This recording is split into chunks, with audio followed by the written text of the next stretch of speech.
샬롬. 탈무드 첫 번째. 책을 짊어진 당나귀.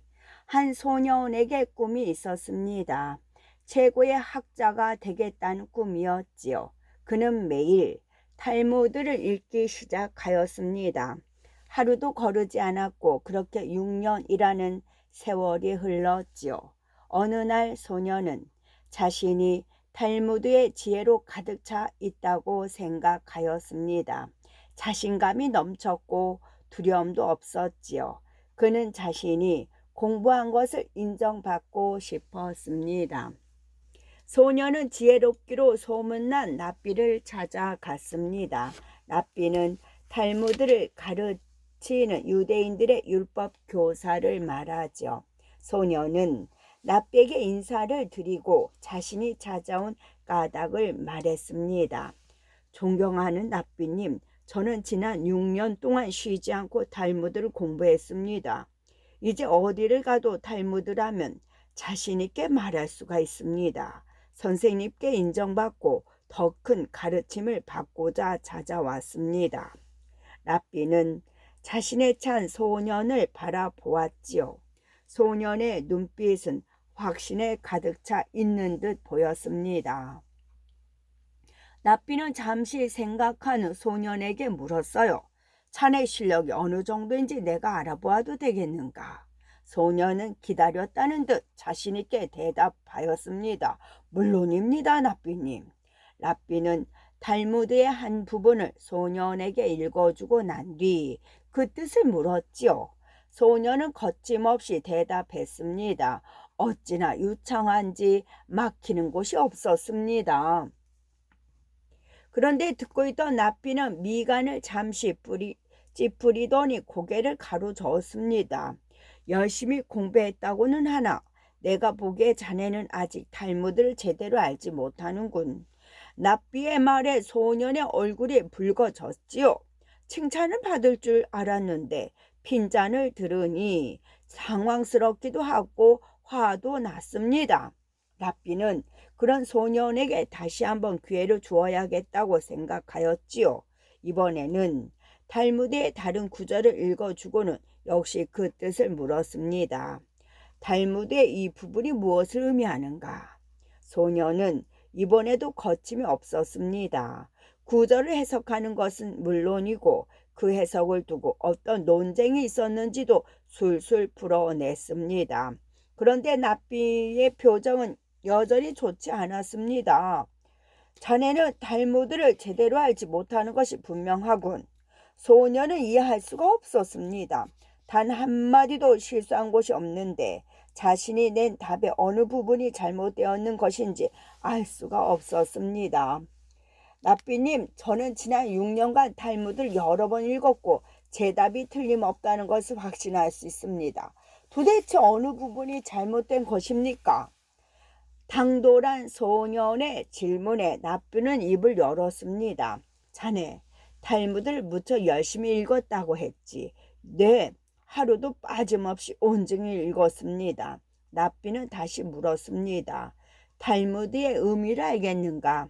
물론입니다. 저보다 탈무드를 더 열심히 공부한 사람은 많지 않을 겁니다. 랍비는 소년에게 말했습니다. 책을 여러 번 읽는 것만으로는 아무 소용이 없다네. 책을 그저 읽는 것은 당나귀가 책을 잔뜩 짊어지고 있는 것과 같아. 책을 짊어지고 그 위에 또 다른 책을 짊어지고 하는 것이 무슨 소용이 있겠는가? 소년의 눈앞에 지금껏 탈무드를 공부해온 자신의 모습이 보이는 듯 했습니다. 읽고 또 읽은 수많은 책, 수많은 활자를 지금껏 짊어지고 있었던 것일까요? 어쩐지 조금 혼란스러운 생각이 들었습니다. 탈무드를 공부하는 것은 글을 그저 외우는 것이 아니라네. 책에서 답을 찾는 것이 아니라 질문을 얻는 것이지. 그런데 자네는 계속 다른 사람이 말한 답만 말하더군. 소녀는 온종일 책을 읽고 외우던 자신의 모습을 떠올려 보았습니다. 이제 랍비가 왜 자신이 달무드를 제대로 모른다고 했는지 알 수 있을 것 같았습니다. 책을 열심히 읽어봐야 책을 등에 짊어진 당나귀 신세라니 참으로 억울한 일이지요. 탈무드에서는 열심히 쌓은 지식도 짐이 될 수 있다고 말합니다. 지식이 짐이 되지 않으려면 어떻게 해야 될까요?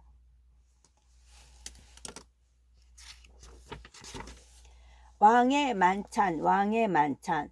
세상 모든 것을 가진 왕이 있었습니다. 어느 날 왕은 사람들에게 세상에서 가장 화려하고 풍요로운 만찬을 베풀겠다고 말했습니다. 먹고 싶은 것과 마시고 싶은 것을 몽땅 다 먹을 수 있게 해주겠다고 했지요. 그런데 만찬이 열리는 날이 언제인지는 아무에게도 알려주지 않았습니다. 한 사람이 생각했습니다.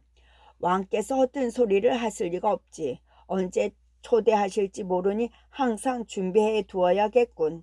그는 매일 몸을 정갈하게 하고 가장 귀한 옷을 준비해 놓고 궁전 앞을 오가며 기다렸습니다. 반면에 어느 게으른 사람은 이렇게 생각하였지요. 도대체 언제 열린다는 거지? 괜히 미리 준비해봐야 헛수고만 하는 꼴이 될 거야. 잠이나 늘어지게 자야겠다. 그는 매일 빈둥거리며 아무런 준비도 하지 않았습니다. 어느 날 왕의 초대장이 집집마다 도착했지요. 지금 만찬이 시작되오니 궁전으로 오라는 것이었습니다. 평소에 미리 준비했던 사람은 바로 깨끗하게 차려입고 궁궐로 향하였지요. 게으름을 피우던 사람은 초대장이 온 줄도 모르고 있다가 허둥대며 궁궐에 갈 채비를 시작했지만 이미 시간이 많이 지난 후였습니다. 결국 그는 왕이 준비한 멋진 만찬에 참석도 못하고야 말았지요. 확실하지 않은 일이라도 언젠가 찾아올 것이라고 믿고 기다리는 사람에게는 좋은 일이 생겼어요. 이처럼 기회는 누구에게나 찾아오지만 그 기회를 잡는 것은 개인의 몫이랍니다. 어리석은 새, 어리석은 새. 신이 처음 새를 만들었을 때는 날개가 없었습니다. 새들은 몸집도 작고 다리의 힘도 약해서 빨리 뛰지 못하였지요. 나무나 풀숲에 숨어 있다가 사나운 짐승의 눈에 띄며 쉽게 잡아먹히곤 했습니다. 새들은 신을 원망하기 시작했습니다. 신은 정말 불공평하셔. 호랑이와 늑대에게는 무서운 발톱과 날카로운 이빨을 주시고 우리에게는 아무것도 주시지 않았잖아. 새들은 모여 처지를 한탄하다가 직접 신을 찾아가기로 했습니다. 저희에게도 몸을 지킬 수 있는 무기를 주세요. 새들의 하소연을 들은 신의 마음이 움직였습니다. 신은 새들에게 강력한 무기를 주기로 마음먹었죠. 호랑이처럼 날카로운 이빨을 줄까? 기린처럼 긴 다리를 줄까? 신은 곰곰이 생각한 끝에 새들에게 적당한 무기를 한 가지 생각해 냈지요. 바로 그들에게 날개를 달아주는 일이었습니다. 신은 즉각 실행에 옮겼고 날개를 단 새들은 좋아하며 뛰어갔습니다. 며칠 후 새들은 불만에 가득 차서 다시 신을 찾아왔습니다. 날개는 무거운 짐만 될 뿐 조금도 도움이 안 됩니다. 늑대가 나타나 도망을 치는데 날개가 너무 무거워 빨리 뛸 수가 없었어요. 새들의 이야기를 들은 신은 기가 막혔습니다. 새들은 날개를 단 채 뛰어다녔던 것입니다. 참으로 어리석구나. 너에게 날개를 달아준 것은 하늘을 높이 날아다니라는 뜻이다. 하늘 높이 날아오르라고요? 날개를 이용해 하늘을 날면 들짐승이 너희를 잡기 어려울 것이다. 또 먹이를 찾기도 훨씬 쉬울 것이다. 새들은 눈이 희둥그레져서 날개를 퍼덕여 보았습니다. 몸이 붕 공중으로 떠올랐습니다. 새들은 그제야 신이 준 선물의 의미를 알 수가 있었죠. 신이 주신 선물의 쓰임새를 눈치채지 못하다. 새들이 신이 주신 선물의 쓰임새를 눈치채지 못하다니 새들이 어리석어 보이나요? 혹시 내게도 사용법을 모르는 신의 선물이 있는 건 아닐까요? 과일 바구니와 엇갈린 운명. 과일 바구니와 엇갈린 운명. 두 친구가 여행을 하고 있었죠. 날은 어두워지는데 어쩐지 마을이 쉽게 나타나지 않았습니다. 두 친구는 걸음을 재촉하였지요. 마을이 나올 때가 되었는데 정말 이상한걸. 길은 숲으로 이어졌습니다. 숲은 점점 울창해지는 것 같았고요. 길을 잃은 것 같은데 이거 큰일이군. 할 수 없이 그들은 줄임배를 부여잡고 숲속에서 잠을 청하였지요.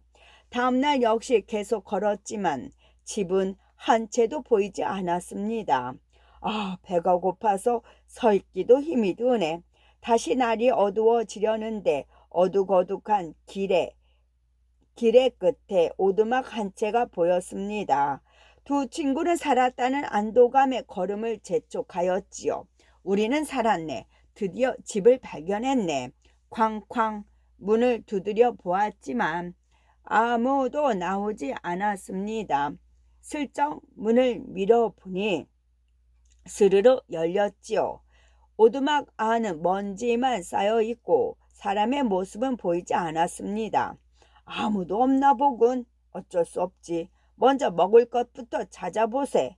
두 친구는 샅샅이 오두막을 뒤져 보았습니다. 하지만 빵 한 조각, 물병 하나 보이지 않았어요. 그때 천장에 바구니 하나가 대롱대롱 매달려 있는 것이 보였습니다. 여보게 저것 좀 봐. 과일이 가득 들어있는 과일 바구니군.